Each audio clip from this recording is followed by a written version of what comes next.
Welcome to Stuff You Should Know, a production of iHeartRadio.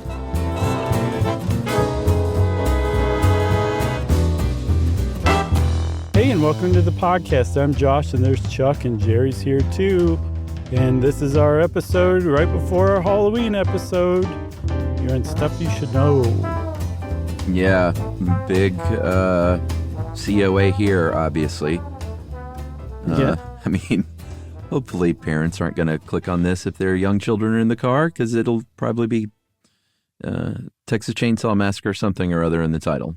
Yeah, it's not going to be like how ponies work. Right. I don't want to trick anybody. Yeah, so COA about that, obviously it's going to have some pretty gruesome material in it, but also because we're going to be talking a lot about this movie and we're going to go over the plot and everything, so if it's kind of a spoiler situation where you don't want to hear about it and you haven't seen it somehow, then tune out. But some people like to know what happens before they go into a horror movie, you know?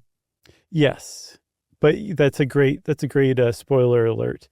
If you haven't seen it, go watch it. Like, people use the word masterpiece about this movie a lot, and like not just fans of the film, like sickos, like critics, like academics who teach film appreciation. Like, it is a really, really good movie, whether you like horror movies or not. Because the key to this is if you get scared at horror movies, approach it like it's a dark comedy. And it will make sense to you as a dark comedy, and you will probably laugh out loud in a couple of parts. So it can be taken both ways, and sometimes in some parts at this both ways at the same time. Yeah, see, that I've never understood that take, because I don't see any dark comedy notions about it whatsoever. I think it's one of the most terrifying movies I've ever seen, if not the most terrifying. Wow, you and Rex Reed feel the same way. Yeah, every time I see it, and I just saw it for the first time a few years ago, finally, and it's so disturbing and unsettling every single time, even though I know it's coming. I watched it again last night, and so when it finished, when it cuts at the end and goes to the credits, I literally said out loud, "That is a great movie." And Yumi wasn't. I was sitting there by myself watching it, and I said it out loud. It just took it out of me. And I had never watched it as a comedy before either. I'd never even turned up that anybody considered it a comedy or a dark comedy. But going into it, knowing that, I definitely found some spots here or there. Yeah, I didn't. Do you know what I said at the end last night out loud by myself? What? Jerry's going to have to beep it, but it has that famous just abrupt ending and cut to black. Yeah. And I was curled up on my couch and I just said, this movie. Like, every time it gets me in a place where I'm just like if there was a camera on my face while I'm watching it, it's just, my face is just gnarled up the whole time. Like, oh my God, it's just so disturbing. I think me and a lot of people would love to watch a reaction video of you watching. Just that? Texas Chainsaw Massacre. A camera trained on my face for 83 minutes? Exactly. Yeah, and it is just 83 minutes. It's not even an hour and a half of your time, you know? Like, you just watch it, breeze through it, and say, that was a great movie, or what you said at the end. And let me ask you this. Can you think of another horror movie that makes you feel like that whenever you watch it? Yeah, I mean, there's quite a few movies that are still disturbing to me, but this one takes the cake for sure. Wow. So, yeah, if you haven't seen Texas Chainsaw Massacre and you have any kind of curiosity, I strongly urge you to pause this and go watch it and come back. Whatever. It doesn't matter. I think you can still appreciate this episode, don't you? Because it's not just about the movie itself. It's about how it was made, because it was an independent picture. It's one of the most successful independent films of all time. Yeah. And it was made by students of film, literal students of film, who loved making movies. And they made, again, a masterpiece is what a lot of people call it. Yeah. And we're going to get to the plot and go through that, as we said. But I just want to say, even the beginning, that first 30 minutes before they even set foot inside the bad house, that's all just the way it's shot and laid out, and the sound. It's just all disturbs me to no end. I know. And to think like that it was shot by a 23-year-old. I know. So let's talk about this. Let's get into the nuts and bolts of how the whole thing came about. How about that? Yeah, and we can only start with director Tobe Hooper, who apparently was inspired by a few different things to come up with this movie. One, pretty obviously, is Ed Gein, who's a serial killer who we have not covered yet. At some point, we'll probably get into the skin suit making crimes of Ed Gein, right? We did. Or Ed an Gein. Episode on him. I think it's Gein, isn't it? We did a whole episode? We did a whole episode on Mr. Gein, the sicko. I didn't think we did. We did. It wasn't the best, so I can see how you wouldn't remember it. Oh, I thought we just put him in something else. Okay, well, scratch that then. Yeah, he appeared in some episode, but we ended up making a whole episode about him. I see it now. Ed Gein, the serial killer. Serial killer? Yes. That had to be your title. That's good. Yeah, I think it was. But Ed Gein, he wasn't just the inspiration for Leatherface from Texas Chainsaw Massacre. And the reason why is, if you're not familiar with Ed Gein, he wore skin suits. He was also the influence for the character Buffalo Bill in Silence of the Lambs. And he inspired the movie Psycho. Yeah. Not like Norman Bates bears any resemblance to him whatsoever, aside from the whole cross-dressing thing, I guess, is what inspired it. But more the fact that there was someone out there who was capable of doing these things inspired a movie that about Norman Bates, who's capable of doing horrible things too. Yeah, so that was the first thing. The second thing was he had a friend, Tobe Hooper did, the director, who was a doctor, or I guess a med student at the time, who said that he had removed the face of a cadaver and wore it as a Halloween mask. So there's one for your nightmares. Yeah, even if he hadn't done that, to be telling people that you had done that and be serious about it, that's pretty nuts. Yeah, and then the last thing was Tobe Hooper was apparently Christmas shopping at a Montgomery Ward store one time, and it was just really, really crowded, and he was, I get the sense that he was having a bit of a panicky moment trying to get out of there, and saw some chainsaws on display, and it was like, that'd be great if I could grab one of those and just cut my way out of here. Yeah, exactly. So he put all those things together. They came together end of 1972, beginning of 1973, into this story that just kind of clicked in his head. I also saw that Hansel and Gretel formed some like loose influence on the whole thing too. Sure. But he got together with a friend of his named Kim Henkel, and he and Henkel wrote the script together. They met at Tobe Hooper's house. They would map out the story arc on the floor, and then Kim Henkel would go in and type some pages and come back after a few and read it all to Tobe Hooper and get a thumbs up or down, and then they'd continue on. And they wrote the script fairly quickly, from what I understand. They had some working titles for it that fortunately they did not go with. Yeah, and one of the reasons it went quickly is because after that first half hour, there's not a lot of dialogue, aside from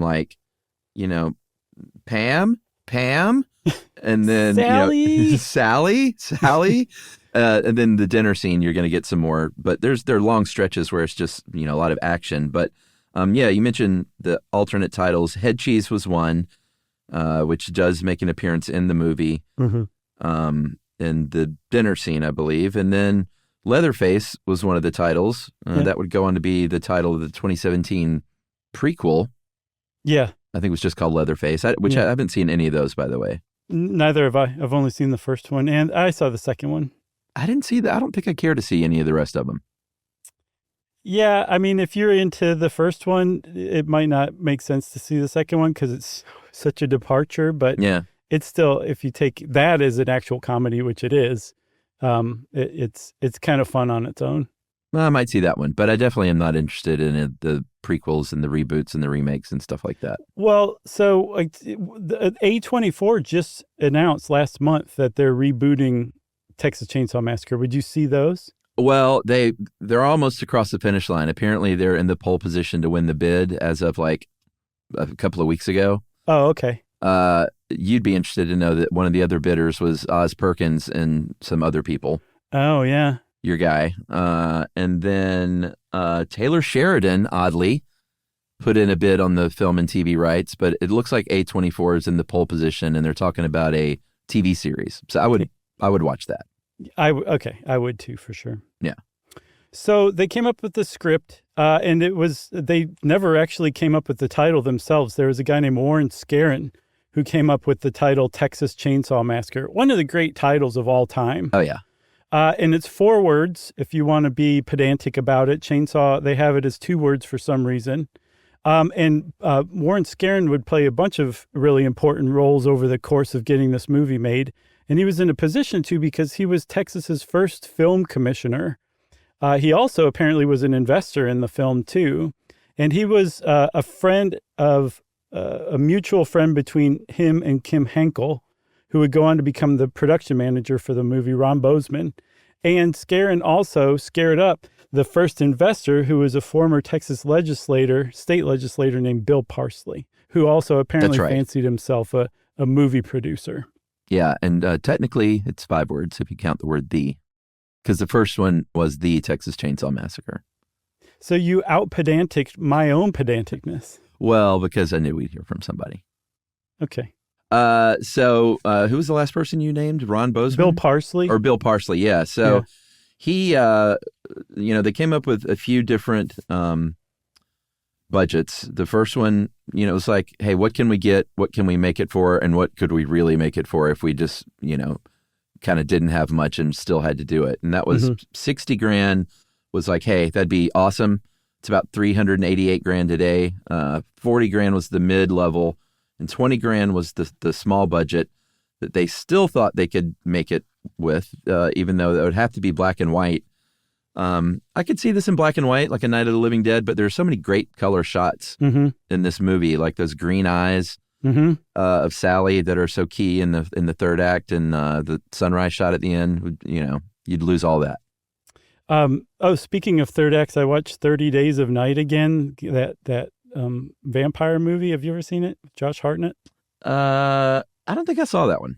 It's not bad, but I thought of you because they show like this metal crushing like trash compactor in the first like 10 minutes. And I thought, show a metal crushing trash compactor in Act 1, you're going to use it in Act 3. And sure enough, they did. Yeah, it's classic move. So they actually got their pie in the sky high-end budget of $60,000. Most of it came from Bill Parsley, but there were a couple of other investors that got cobbled together. And ultimately, by the time the thing had its final cut, it was up to $300,000.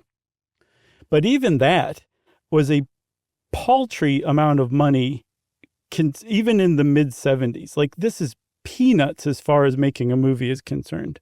Yeah. I mean, not too bad. I'll take issue with peanuts. Rocky was made for $1.1 million, and the average was $4 million, even back then. But I guess I've known friends who have made movies these days for a lot less than that. So it's I know people that would be very happy with $300,000. Yeah, but they're not using film stock, and I'll bet that eats up a ton of budget. Yeah. Well, how about this? Can we agree on Brazil nuts? Brazil nuts sounds good. Okay. So one of the ways that they cut costs, Chuck, was to hire no-name actors, like inexperienced actors, and ultimately the way it would wash out, that would make the whole thing that much more realistic, which is great. These were people who might have been drama students, taking film classes at UT Austin. Some of them were just Austin locals. And the other way that they cut costs was to get these cast of no-name actors who were already being paid Brazil nuts at best, peanuts probably, maybe even just the P part of peanuts. Yeah. To defer even that amount, most of it, until after the film got made. And they agreed to it, and they put together a cast of 10 plus a few extras. And the only one who had any experience whatsoever was a guy named Jim Sedow. Sedow or Sidow? Yeah, he played the cook and one of the 3 brothers in the Sawyer family. Marilyn Burns is Sally. She had also been in a couple of things. She was in Robert Altman's Brewster's McCloud, and she was actually cast as a lead in a movie called Love and Molly that would have been before this, but she was replaced by Susan Sarandon. Yeah. And she ended up being the body double for Sarandon in that one, I think. It was a bitter pill, I'm sure. For sure. So Jim Sidow was his experience was radio soap opera actor. So that was the experience he had. And from what I could tell, he was the only SAG member. And then there's a non-on-screen, I guess off-screen is how you would put it if you have brains. Yeah. Appearance by a guy named John Larroquette. Yeah. If you're a Night Court fan And even if you're not, you're probably still familiar with John Larroquette. Yeah, I didn't know this was John Larroquette. Of my first 2 viewings of this, I had no idea until you sent this along. So I don't know. I guess I didn't stay through the credits because I was always, cowering in a corner or something. Turn it off. Turn it off. Yeah, did not know that was John Larroquette. That was the first thing he ever did in the film business. Yeah, I didn't know that either. I ran across it. I also ran across that he was friends with Tobe Hooper, and he did it as a favor. Apparently, it took an hour of his time to record it.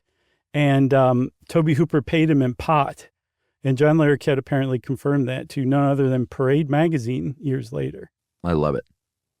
So you want to talk about the plot and then get into how they made this thing after that? Yeah. Should we take a break first or should we do the plot first? No, that's a good idea. Let's do a break. All right. Well, everyone brace yourselves. Go, chill out, do some yoga, meditate, and then we'll tell you the plot of Texas Chainsaw Massacre right after this.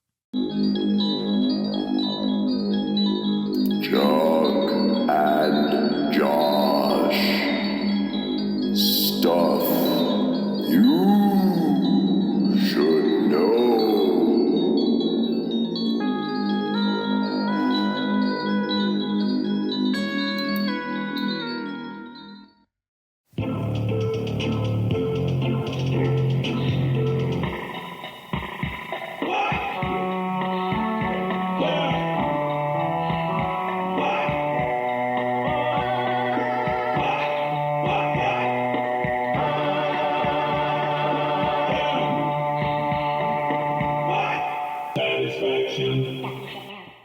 Okay, so we're back and we're talking about the plot. And again, you already gave a spoiler alert, but it's worth saying again. If you haven't seen the movie and you want to go in fresh, don't listen to this part, okay? Yeah. And maybe we'll shout, "We're done with the plot," after we're done with it so that everybody can put their headphones back on.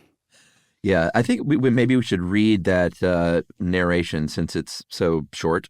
Oh, okay, go ahead. Yeah, because it gets the point across.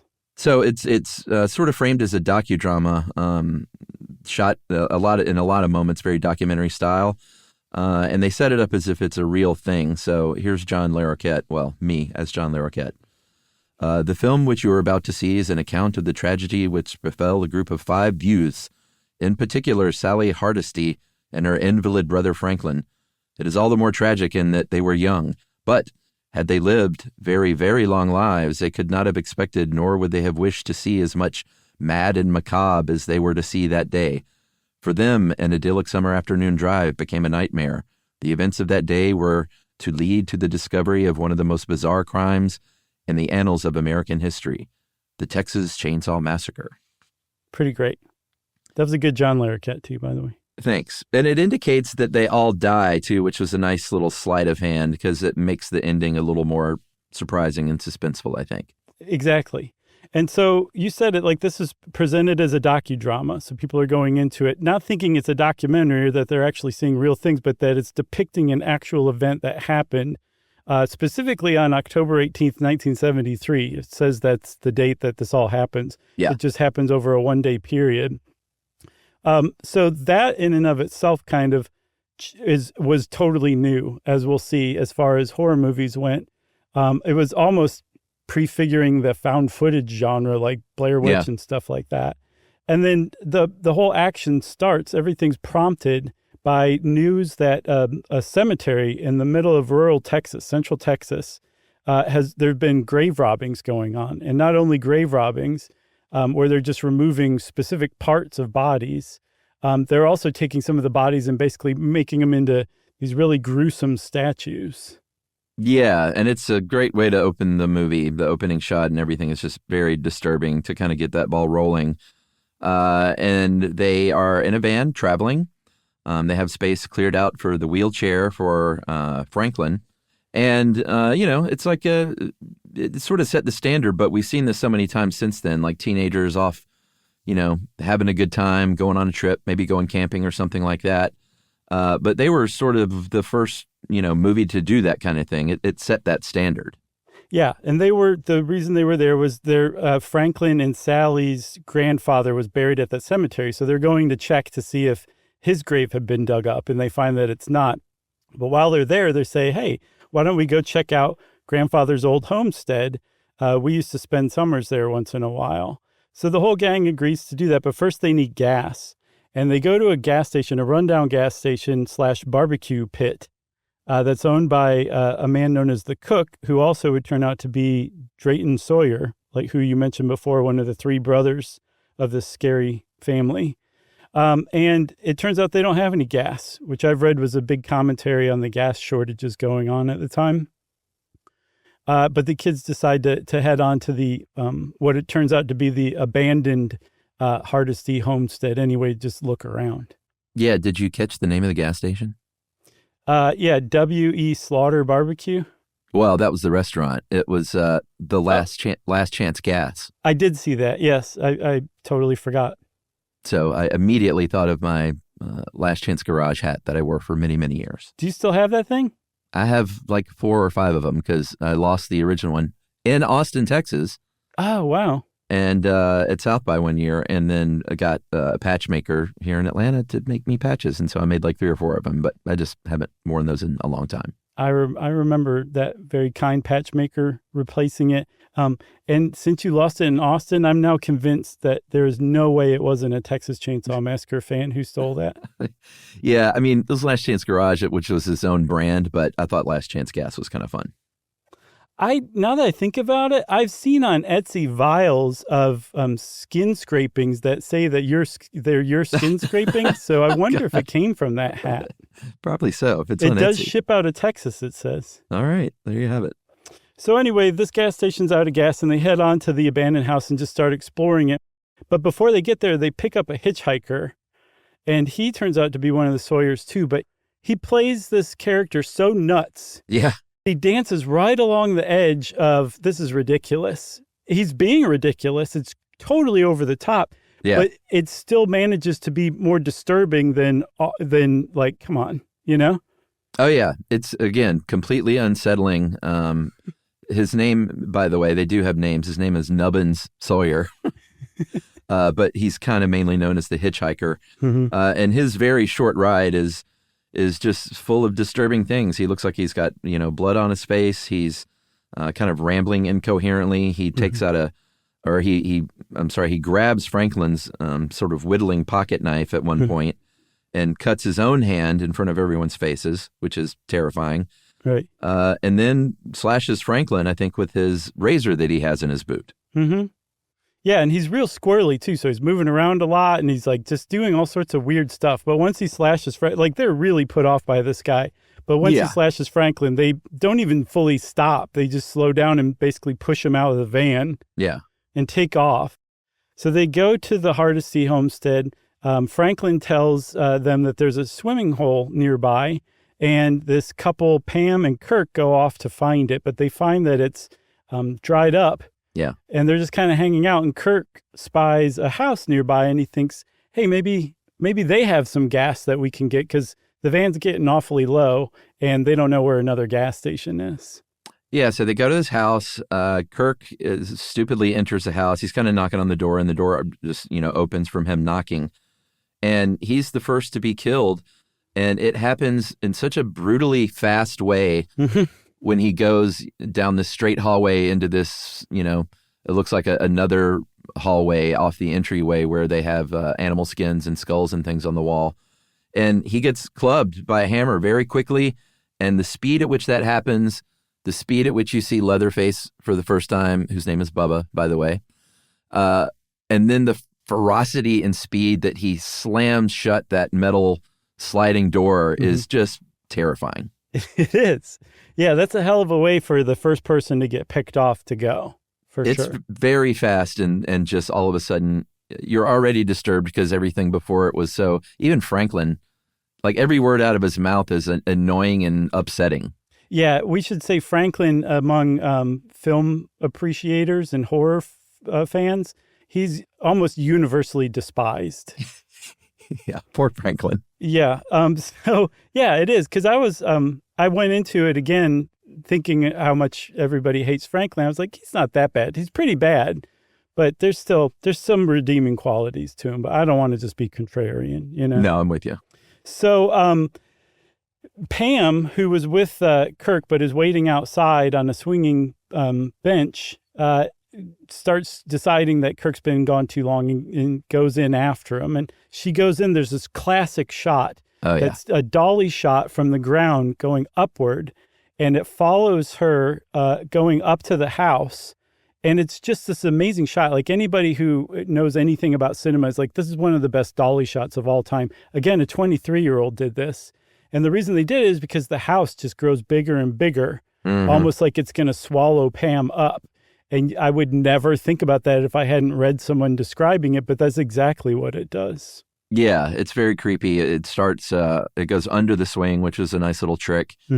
Her backside is very prominently in frame. So I think at the time that was their version of selling something slightly sexy. Sure. But it's so foreboding, and you get that blue sky and the clouds and that up angle shot of the house, like you said. And it's a great shot. It is. So Pam goes in there and her fate is not met quite as quickly as Kirk. She stumbles into this room where, chicken room. Yeah, there's a live chicken in a bird cage meant for basically canaries. So the chicken's almost stuffed in there. Yeah. There's feathers everywhere. There's bones everywhere. Carcasses hanging everywhere.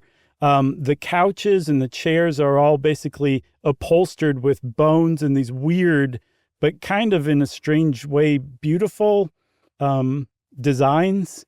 And you can just tell it's so nasty in there that she starts to gag and tries to get out. And as she's trying to get out, she meets Leatherface, and it goes downhill from there. Yeah, and this is equally as brutal. I mean, Leatherface is I don't think we said, is like 6'4", and how much did he weigh? 300 pounds. Yeah, very large dude, sort of looks like a professional wrestler, but he's wearing a skin mask with other hair, that's not his. Yeah, like almost a curly wig. That makes it so much worse too. Yeah, so everything he does is just, brutal. I mean, clearly as the movie goes on, we realize that has some pretty severe cognitive issues. Like, I'm not going to diagnose Bubba Leatherface. Sure. But at any rate, he's terrifying, and the way he moves is just very sort of herky-jerky, and the way he's so big, and the way he grabs her and brings her into that room is just, it's terrifying. Yeah, one of the other things that's terrifying that also gets across the fact that cognitively he seems to be challenged, at least to some degree, they took away all of the dialogue that he had written for him in the script. So he doesn't do anything but make weird sounds. Yeah, he kind of babbles at one point later. Yeah. He does. And then also, if you pay attention, there's times where he's clearly talking, but they dub in a hog squealing. Yeah. And it's not supposed to be him making a hog call. Like, it's just like that's what came out of his mouth, weirdly. Yeah. And it happens so fast, and they don't make any kind of point to point it out, that when you notice it, you're like, what the heck just happened?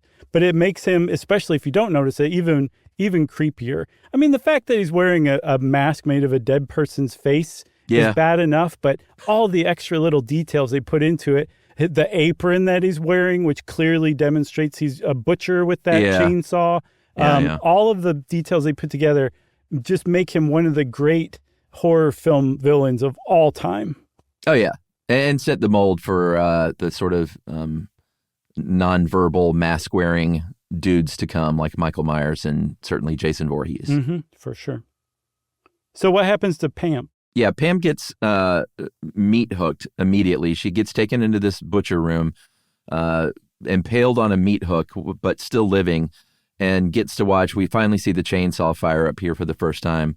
We get to see her boyfriend, get. It doesn't show it, and we'll talk about that later, but you see the, Leatherface fire that thing up and kind of start to get to work on him. Yeah, so like you said, Pam's still alive, and she's impaled on that meat hook just a few feet from where Kirk's body is on this table that Leatherface is now dismembering with the chainsaw. So as she's dying, she gets to watch that.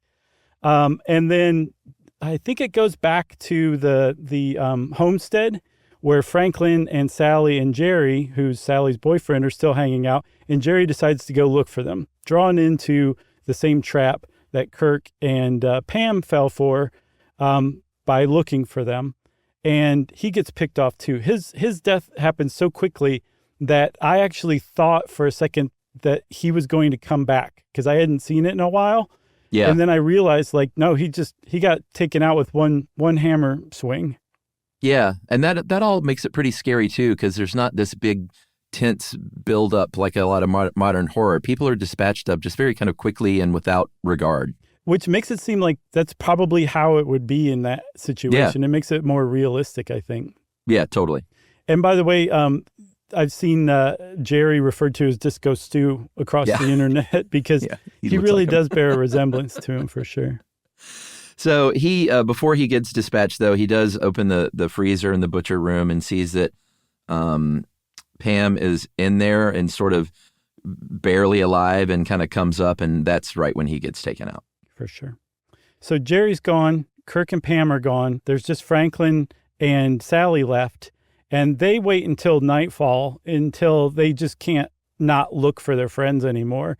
So they go tromping through the woods, and this is where Hansel and Gretel really kind of becomes clear. Yeah. Sally's pushing Franklin in his wheelchair, basically overland. And as they're wandering kind of aimlessly through the woods, they come upon Leatherface, who just starts chopping Franklin up in his wheelchair. And Sally, realizing there's nothing she can do for her brother, takes off.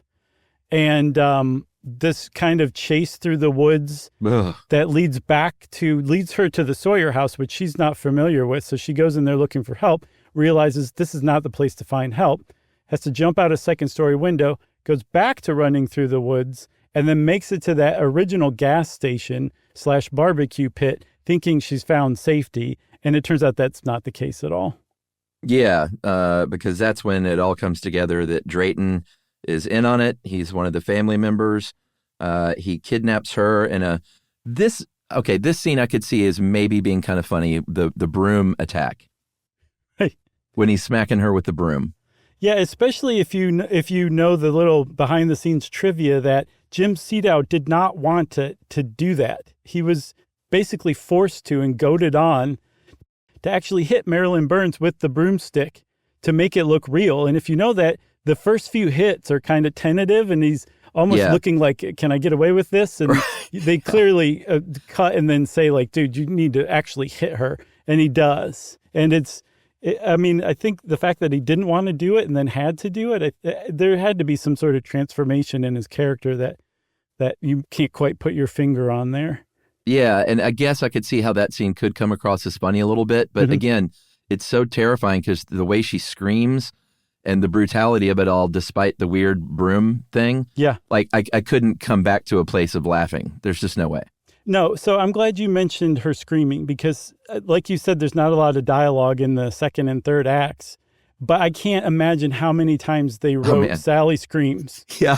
She screams maybe more than any other horror film victim in history. But fortunately for us, her scream almost has like a pleasing quality to it. And she has a huge range. It's not the same scream over and over again. There's one point where she's like, right. Like it's just a bunch of different screams, and she screams a lot. So she was very rightly and still is called a scream queen. She's one of the scream queens, but she screams a lot in this movie, but it doesn't get annoying. It's not grating, and it just makes the whole thing that much more terrifying. Yeah, I wouldn't say annoying, but I kept wanting it to stop because it's so relentless, you know? Sure. It is. It is relentless for sure. It's very upsetting. So she gets taken, after the little broom fracas. She gets, bagged and taken back to the house. And this is where, in a movie of disturbing scenes, maybe the most disturbing scene is the dinner scene. For sure. With the whole family, which is, we don't really learn this here. I think we just sort of learn later in other movies, the relations. But it's three brothers. It's Bubba, Nubbins, and Drayton. And then Grandpa. What I wondered is about the parents. I guess that's explained maybe in prequels and stuff. I'm not sure.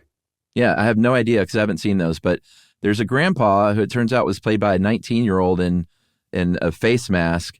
Also, the grandpa doesn't speak. And it's just this macabre dinner scene where it just shows how this family of cannibals is so they're all just so disturbed. It's just disgusting. Yeah, at one point, Leatherface grabs Sally's finger and cuts it with a knife and then puts her finger in Grandpa's mouth so Grandpa can partake drinking her blood, right? And then, she's being tormented this whole time. This is a 10-minute long scene, at least, depending on when you say it starts. Yeah. Where she's just being tormented and terrorized and mocked. Nubbins, the hitchhiker, is just mocking her, like, please, please, let me go. Oh, yeah. And which makes it so much worse. And then just the terror on her face. She sells it so well. But anyway, Grandpa there, who's essentially immobile and just a couple degrees away from catatonic. Yeah. They're like, Grandpa used to be the best at killing people. He could kill him with one hammer blow. Let's let him kill her. God.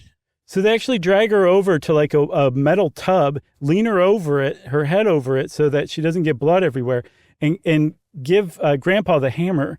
But he's so aged and so just withered, he can't hold the hammer. So he keeps dropping it out of his hand, and it lands like in the tub next to Sally's head over and over again. Which, oh my God, dude. It's way scarier than if he had just hauled off and hit her with all of his strength. Way, because it goes on for a minute or so, right? Yeah, it's really disturbing. Finally, she gets away. She goes through another window, and then we reach the end of the movie. Yeah, just real quick, we should mention that Leatherface has changed his attire for dinner and is wearing a dress and a new, I guess, woman's skin mask, because it's all made up with this heavy, like, clown makeup almost, and that just makes it even more disturbing. Well, don't forget his lovely cravat too that he was wearing. That's right. So Sally's getting away. She runs out of the house. It's now sunrise, daylight, which is a good sign for Sally at this point. Also, the fact that she's the last person and she's still alive. You can start to think like maybe Sally's going to get away, but she's running down the driveway and Nubbins catches up with her. But unfortunately for Nubbins, he doesn't really take her escape seriously and continues to mock her while he's chasing her. Well, he's slashing her back with that razor the whole time too. I didn't notice that. Is that what it is? Yeah, that's why she ends up such a bloody mess. I mean, besides everything else that happened to her. Gotcha. But she makes it to the end of the driveway to the main road with Nubbins right at her heels. And they run out into the street just as a Mack truck, a tractor trailer essentially, is barreling down the street and runs right over Nubbins. Yeah, so Nubbins is gone. Little bit of trivia. The name on the side of the truck is Black Maria. Mm-hmm. I looked up to see if there was any significance, and I didn't verify this, but there's no way it's a coincidence that Black Maria was the name of Thomas Edison's very first motion picture studio that he built. Oh, no way that's a coincidence. But also, doesn't that go to show like what students of film these filmmakers were? That they knew that? Totally. Yeah, that had to be the case, though. Yeah. And that they made an homage to Thomas Edison's first movie studio. Yeah, it's pretty great. All right, so back to the movie. Nubbins has been run over. The truck driver obviously stops. Truck driver is played by Ed Guinn, I guess Gwynn, but very close to Ed Gein. Oh, yeah. By coincidence, I'm sure. And the truck driver is one of the weird heroes of this movie. He has no lines. He's in it for a couple of minutes. Only African-American character in here. And in a spin on that trope, that they're the first ones to die, he's actually the only guy that inflicts any damage on this family at all.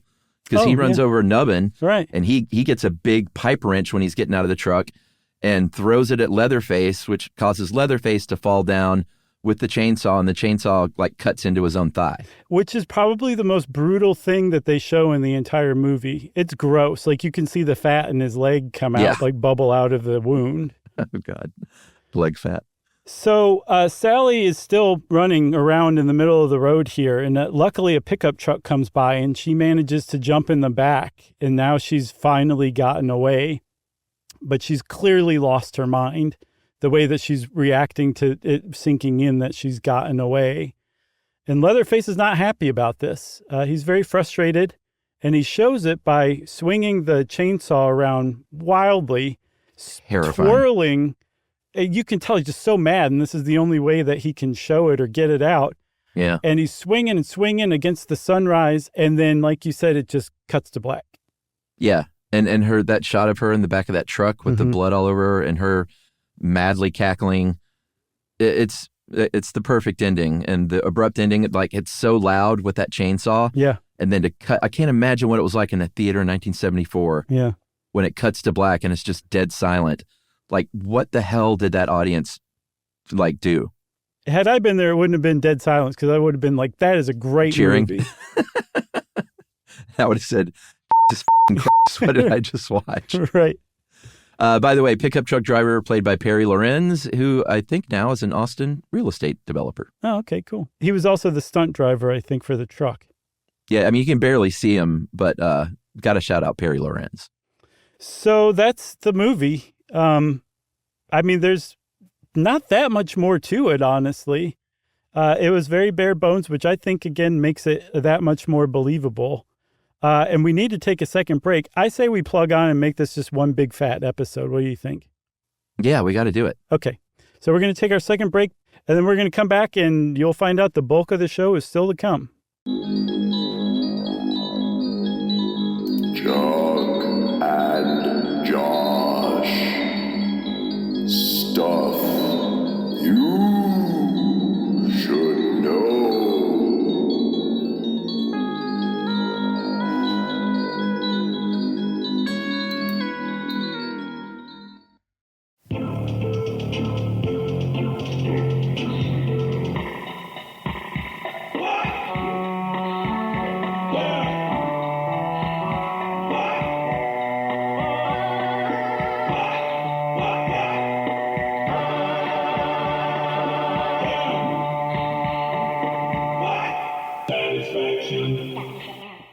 All right, so we're back. We know what happened in the movie. Hopefully if you came back and you didn't want it spoiled, this won't spoil too much of it. But, oh, yeah, we're done with the plot.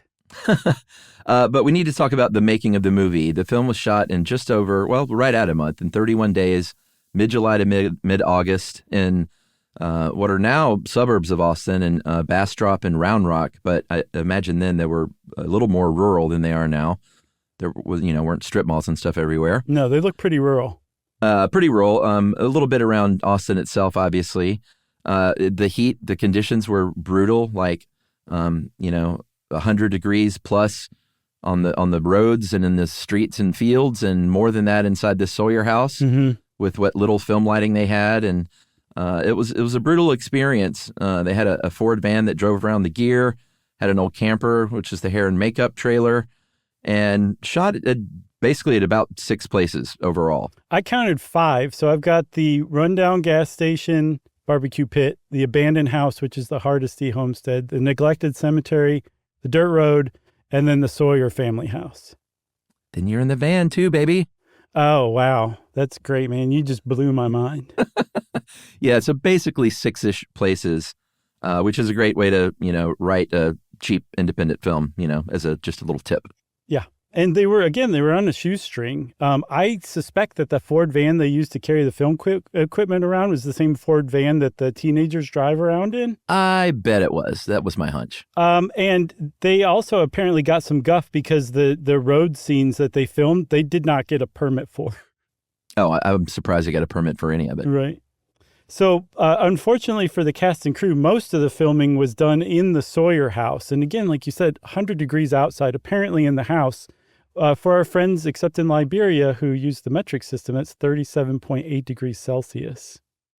Which seems very cold to me. Right. And apparently it got 10 degrees more than that inside the house. And because this film was inspired in part by Ed Gein, the production designer, Bob Burns, used photos that were taken, like crime scene photos taken in Ed Gein's house, as inspiration for the set decoration. Yeah. I mean, Tobe Hooper himself said that the movie is about meat. Yeah. And it's a case for veganism. Apparently he became a vegan during filming, and you found out that Guillermo del Toro apparently became a vegan after seeing the movie as well. And I'm sure they're not the only ones. Yeah. And if you look out for that, all of the meat eating that's done in the movie is disgusting. Ugh. Yeah. The truck that runs over Nubbins is a cattle truck that is empty, which means it just is returning from having dropped off a bunch of cows at a slaughterhouse. They talk a lot about that, yeah. Yeah, they talk about a slaughterhouse nearby. It makes a lot of sense. And also, not to mention that there's that live chicken, tons of carcasses hanging everywhere, lots of like sausages and stuff all over the house, skins, bones, all that stuff. It makes sense. Like, because if there's one word it screams, it's meat. Yeah. Well, Franklin's chewing on that, looks like a raw sausage. Yeah, it's pretty gross. For a while in that one scene where he's trying to get into his old grandparents' house. Yeah. And the implication here is that the Draytons are, this is, human meat that they're grinding up into sausage. It's never explicitly said, but I think that's what you're supposed to believe. Yeah, that's what the barbecue that they're selling is made from too, right? Well, that's what I mean, yeah. Oh, okay. So because Bob Burns is hanging actual meat around this house, and because it's 110 degrees in the house, the house started to smell wretchedly, so much so I saw from multiple sources that they would go outside between takes and throw up sometimes. Yeah. At the very least, they had to get out to get some air because it got gamey in there, terribly nasty, just from the meat. But then you also throw in what the actors themselves must have smelled like, because they had one set of clothing. Yeah. And they had to wear it every day for the shoot because this action takes place over just one day. Yeah. Yeah. Usually when you shoot a movie, you have multiples of your clothes. So if something happens to them, obviously you can switch it out, or if they get stinky, you can switch them out. Mm-hmm. On a modern movie, they probably have like 8 versions of the chainsaw. They had one chainsaw. Yeah. So on a budget, you just get one of everything. So they were very stinky. They had Bill Parsley, one of the early financiers, stopping by almost every day, basically saying, like, when are you going to wrap this picture? Threatening to shut it down. They shot, 12 to 18 hours a day. One day they went for 26 hours inside that house. Mm-hmm. Obviously, they're blacking out the windows because most of it takes place at night in that house, which is, psychologically, that's upsetting to a cast and crew. For sure. Also, like, this experience of just being treated like this during filming, the cast itself, like in real life, like there was a lot of tension, a lot of squabbling and bickering and people just kind of being disgruntled. And that came through. I suspect from other stuff I've read that Tobe Hooper was making that, like, really beefing that kind of tension up to get more just angst out of his actors. Yeah, totally. Using that to his advantage, as every great manipulating director should. Sure. He also isolated Gunnar Hansen, who played Leatherface. I read that each of the actors who was dispatched by Leatherface met Gunnar Hansen when they filmed their scene for the first time. Yeah. So that they couldn't get comfortable with him. And again, like you said, 6'4", 300 pounds. And the chainsaw was a Poulin, and apparently it's one of their heavier ones, and he's just swinging this around like it's nothing. So clearly he was an intimidating person in real life. And again, that was something Tobe Hooper did to manipulate things. Yeah, and he stayed in character too, which also means he's walking around either babbling or not saying anything. Mm-hmm. I don't imagine they had a recording of a pig squeal that he could just kind of play for fun as he walked around. Yeah. But it's it wasn't a pleasant shoot. I also read that the guy who played Franklin, Paul Partain, stayed in character as well, and everyone hated him. Yeah. So there was also physical suffering too. We talked about how Marilyn Burns was actually hit in the head with the broomstick just to make it more realistic looking. She did almost all of her own stunts. From what I could tell, a woman named Mary Church the only stunt she did was actually jumping out of the windows. Yeah, bad wig in that shot. Yeah, for sure. But when Sally falls down over, whatever, when she's running through mesquite and gets trapped in it, running through cockleburrs, that was actually Marilyn Burns, the actress, having to do that over and over. Yeah, and you get that sense too when she's freaking out in that long chase scene through the thicket. Mm-hmm. It's terrifying, and it looks like she's not enjoying things at all, so it really comes across on film. Yeah, because she gets stuck and she's like, and has to pull herself out, and I think she really did. Yeah, and then we mentioned in the plot the scene again. This is a big spoiler. At one point, her finger's cut at the dinner scene, and it's put into the mouth of Grandpa to suckle her blood. Apparently, the blood squib didn't work, and they really cut her finger, and that 19-year-old grandpa kid in the face mask really drank her blood. Yeah, unknowingly, apparently, until afterward. Yeah. Good God. So one of the things that people point to as what made this movie so great was the inexperience of these novice filmmakers. Yeah. We said that Daniel Pearl, the cinematographer, was 23. Tobe Hooper apparently was the oldest at 29. Yeah. And they had like documentary backgrounds. Daniel Pearl was, he apparently caught Tobe Hooper's eye from a Texas Department of Public Safety PSA, right? It was like blood spills red on the highway kind of thing. Yeah, basically, except this was about a drug bust. And Tobe Hooper noticed like, wow, that was shot really interestingly. And who did that? That's how they came together. They made their own dollies out of wood, their own crane out of wood too, I believe. And then the editing too gets a lot of credit for making the movie what it was. Yeah, I mean, like we said, it's a trim 83 minutes. You can thank Larry Carroll and Sally Richardson as the editors for just, like I kept mentioning, like the speed at which the kills happen and the abruptness in which they end and with the movie ends. Like, those are all just great editing decisions to like, it's tough because, they call it like losing your babies. You don't want to lose stuff you shot or the great line, but a good editor knows like, no, tighter is better, shorter is better. And it helps create a lot of the unsettling feeling, I think, by how quickly they cut away to stuff. For sure. So they finally got it done. I think I said $300,000 is the highest I saw as an estimate for what the budget actually was. They got it down to 83 minutes. They had the final cut. They have investors like breathing down their neck because remember they initially got $80,000. The budget ended up being $300,000. So Tobe Hooper and Kim Henkel kept having to go back and find new people to give them money. And over time, a lot of different investors, including the cast and crew, owned that movie. They owned portions of it.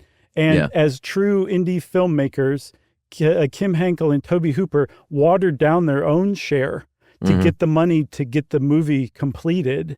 And they ended up just with a 7.5% cut each. These are the guys who thought of and made the movie. They ended up with 15% between them.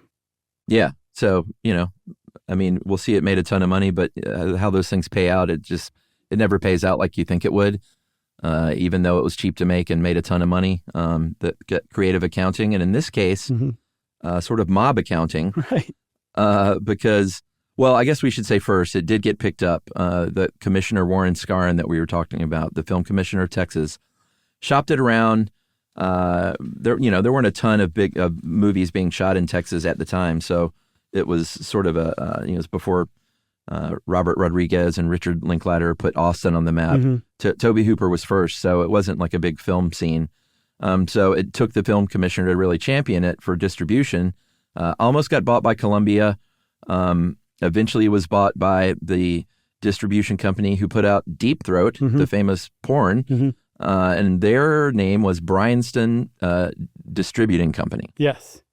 And their whole business model was basically just generate as much publicity as you can. Negative publicity is just as good as positive. Yeah. And then they would just promote the heck out of it, publicize all of this outrage and everything that the movie was getting. And the reason why is because they couldn't afford traditional marketing as it worked out. It was basically a shell game house of cards. And like you said, it was a mobbed up movie distribution company. Yeah. So Bryanston was owned by the Colombo crime family or members of that family, specifically Big Tony Perrano. He also helped finance part of this film and other of their films. I think they distributed Dark Star from John Carpenter, which is a sci-fi cult classic. Yeah. But because it was mob connected, it was kind of one of those things where they knew that no one was going to see the money they were probably owed. And I think, some of them made a little bit of money, but the total pot, even though it made, we'll talk about the grosses, but I think a little over $250,000 or a little under $250,000 to dole out to everybody. Yeah, and the cast and crew was left with $8,100 to split between them. So yeah, I mean, it's not terrible. No, it's not great either. I mean, divide that by about 20. Oh, I don't think those extras got much, if anything. Okay. Still, so divide it by 10? Because the crew was involved too. Yeah. I'm not saying they got paid a lot, but no, they did. But in today dollars, if that cast walked away with like $5,000, then I mean that's not terrible for an indie movie. Sure. The investors sued Bryanston, and there was a judge who ruled like, yeah, you need to give them more money than that. And Bryanston said, we would if we could, but we're bankrupt now. So see you guys later. Finally, New Line picked it up in 1983, and some real money started to flow in, but still not much trickled down to the people who actually made the movie. Yeah, for sure. One of the most startling facts of this whole podcast to me is that Tobe Hooper was trying for a PG rating. Yeah. It was pre-PG-13. The board, the MPAA, basically said that meat hook scene, like you can't have that in your movie at all and get a PG rating. Because he was like, how could I cut that scene in a way that gets it a PG? And they're like, they're incompatible, my friend. Right. And he responded with, yeah, come on. Yeah, he got an X rating instead. Yeah, he did. He managed to lobby it down to an R, because this was the time when you got an X rating, like you can kiss any success for your movie goodbye, unless, of course, Bryanston owns it. Because we should say being distributed by Bryanston wasn't a total like scam or a bust. They actually did do some good stuff. Like we said, they generated some really negative publicity and then publicized that. They also managed to get this film, the year it came out, into the Museum of Modern Art's permanent collection. You can believe they publicized that. They also got it shown at Cannes. Yeah. Which is, I mean, we could say like that's actually a couple of good things that they did for sure for the movie, which certainly, remember this, when it came out, it's going to be a drive-in B-movie slasher film. And before anyone knew what a slasher film really was. And then it would probably be gone in a month or two at best. And these things started to help make it like, okay, maybe we should pay a little more attention to this. Because at first the critics panned it. And then they started to see like, okay, actually there's some really good cinematic stuff in here that we're overlooking. Yeah, I mean, it grossed more than The Great Gatsby that year, Chinatown, Death Wish. Mm-hmm. It took in that year's dollars about $26 million and change. Eventually went on to gross $150 million in present day dollars. So it was at one point it was known as the most successful independent film of all time, money wise. Right. I think Rocky knocked it out a couple years later, from what I understand, but it was definitely a huge. Rocky deal. knocked it out. You sure it wasn't a TKO? Oh, wow. I didn't even mean to do that. The spirit of Jonathan Strickland just flowed through me. That's right. But yeah, you mentioned the critics. They kind of got on board a little bit. Like Rex Reed said it was, the most terrifying, like me, film he'd ever seen. Mm-hmm. Ebert said it was some kind of weird off-the-wall achievement. I can't imagine why anyone would want to make a movie like this. And yet it's well made, well acted, and all too effective. Right. But they still ultimately said they panned it, right? Although I don't think Rex Reed did. I think he might have given it a thumbs up, however he did that. But they would invariably say that it was blood-soaked, that it was gory, and that's just not true.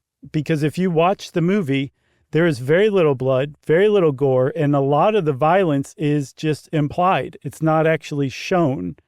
Certainly you don't see the meat hook go into Pam, No. But you see her dangling from a meat hook. And that confused people at first. So people walked away thinking they'd just seen a ton of gore and blood, and they hadn't. Yeah. I mean, that's a good point. The hammer blows are kind of shot from far away and very fast. Mm-hmm. And again, you don't see blood spatter everywhere. There's just an overall, like the MPA should just say, hey man, I don't care if we don't see one drop of blood. This gets an X for disturbing factor.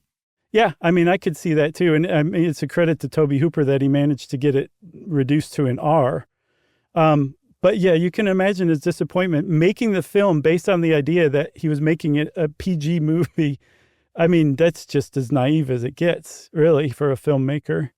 Yeah, for sure. And it really, like I said in our Act One, that really set a standard for films to come, slasher films, teenagers kind of driving through the woods and coming upon an seemingly abandoned place. This was the first movie to do that stuff, really.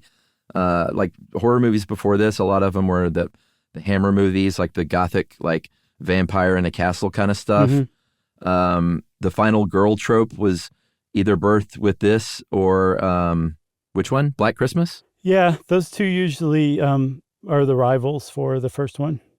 Yeah, and the final girl is obviously the trope where there's one girl left alive at the end, the last either victim or one who survives. Mm-hmm. And those movies were both released in the same year and clearly didn't know about one another, so I give them the co-lead.